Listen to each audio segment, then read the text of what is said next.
Greetings everybody, welcome back to the landscape, welcome back to my local landscape.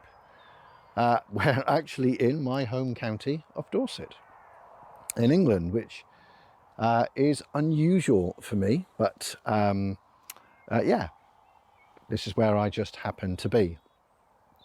And I've got a couple of hours this afternoon in between jobs, and I just thought I would come out and see what I could make of these rather lovely buttercups that you can see behind me. I'm squinting because the sun is over there and it's trying to make an appearance, which is actually very welcome. I think it might come out full and proper. There's a bit of low cloud up above. But whilst I was having a womble in this field, it suddenly occurred to me that there's a principle that I need to practice, and a principle that's really, really important with regard to the subject that I'm trying to photograph. Now, hopefully you can see the subject is relatively straightforward. All these lovely buttercups. On the horizon, I have a tree. Can I twist you up a little bit? Yes, I can. So on the horizon, I have a tree up here, and that's acting as a focal point. So what I'm trying to do is draw the viewer through the field and out to the tree, and then the tree acts as a stopper for the eye. In fact, the sun has come out, so I'm just going to grab an image quick while I can. In fact, I think the sun's going to come out proper, which is brilliant. In fact, I probably need to look at my histogram now I've done that. Never mind. Anyway, so what I'm going to try and do is I'm going to try and show you that principle. It's not a new one, and I'm going to try and demonstrate to you the difference that applying that principle makes to the final image. How, if you do it correctly, in my head anyway, that can have a profound impact on the look of the final image, and also how, if you kind of make a bit of a hash of it, it can actually ruin or completely detract from what it is that certainly I was trying to say when I stood here in this field of buttercups looking at that oak tree. Let's get behind the fpL and I'll try and demonstrate to you what I mean by this principle. So the original audio from this in-camera sequence in the field didn't work. Unfortunately, it was clipping horribly. So I'm now going to have to narrate over the top. But this is broadly what my camera is looking at. This is my stills camera.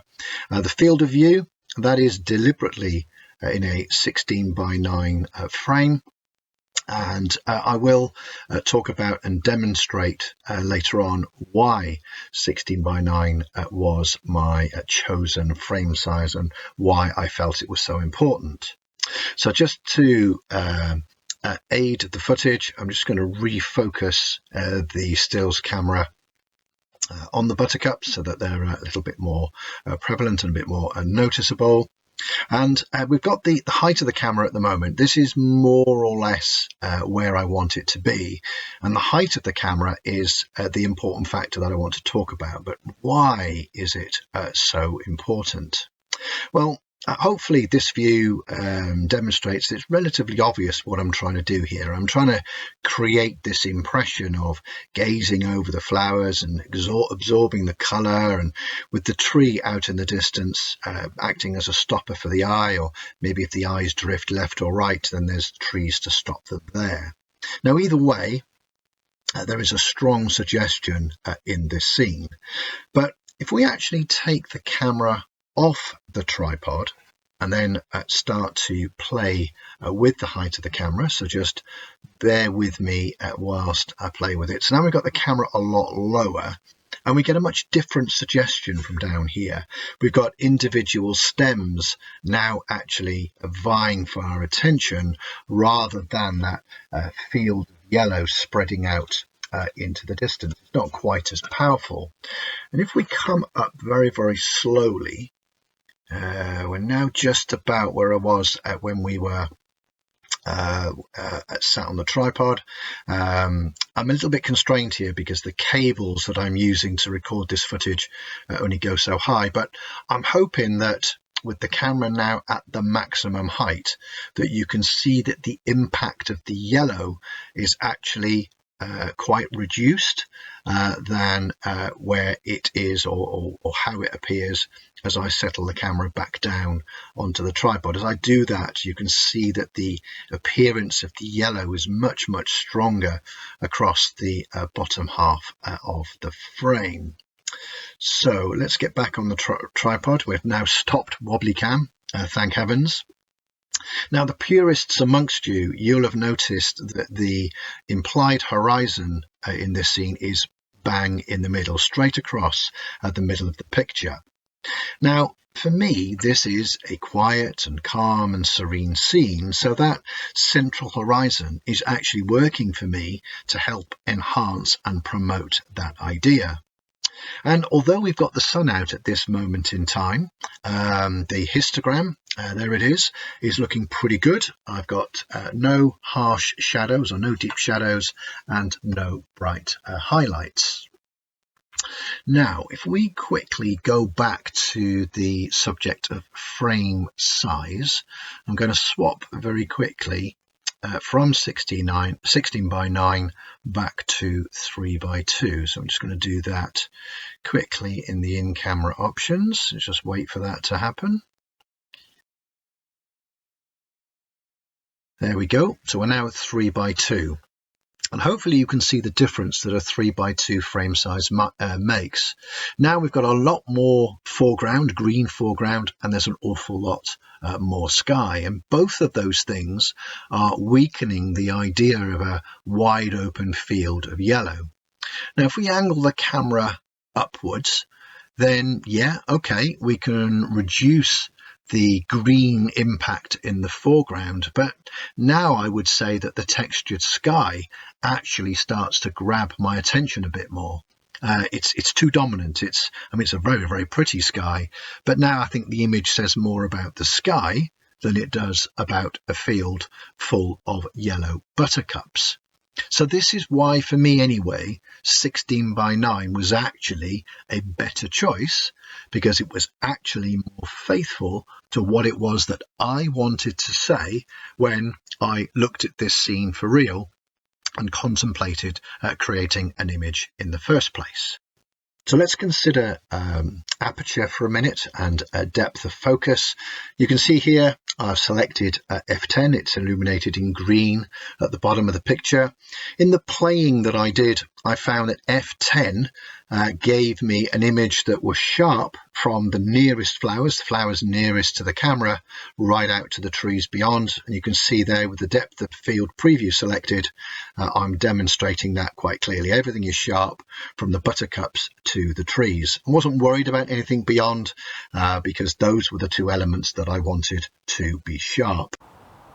So folks, I hope that made sense, and I hope it came across in the video as well, the difference that the height makes. Just in case it didn't, I'm just going to repeat it quickly on the video camera. So there's approximately my scene. Obviously this is a 16 by 9 video camera, but I can't zoom in.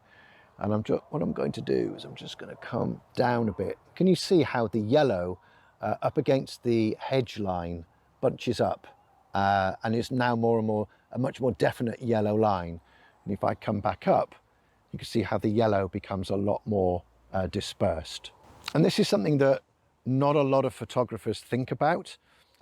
It's something that I use quite a lot in bluebell woods to try and, when the bluebells are out, to try and maximize that impact of the sea of blue stretching away from the camera and increase the impact of the blue as well. So if you're ever out photographing anything like this, and the main emphasis of your image is the color that's right in front of you, do have a think about the height of your camera and the difference that can make to how that color actually appears.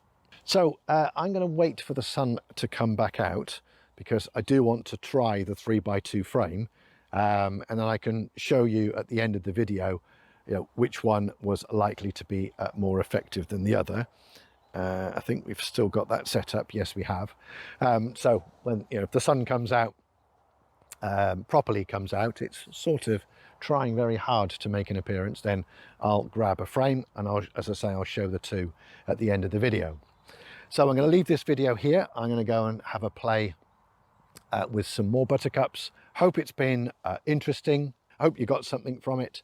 If you've liked this video, please give it a thumbs up on YouTube. It helps my channel and it helps the content. If you like landscape photography and you like hints and tips and getting out into the landscape, please consider becoming a subscriber if you're not already. Hit the subscribe button, hit the bell button alongside. It's free to do that and you can unsubscribe at any time. Right, until we're next back out in the landscape, everybody, take care, stay safe and look after each other. I shall see you on the next one. Bye for now. Come on, sunshine. Don't let me down.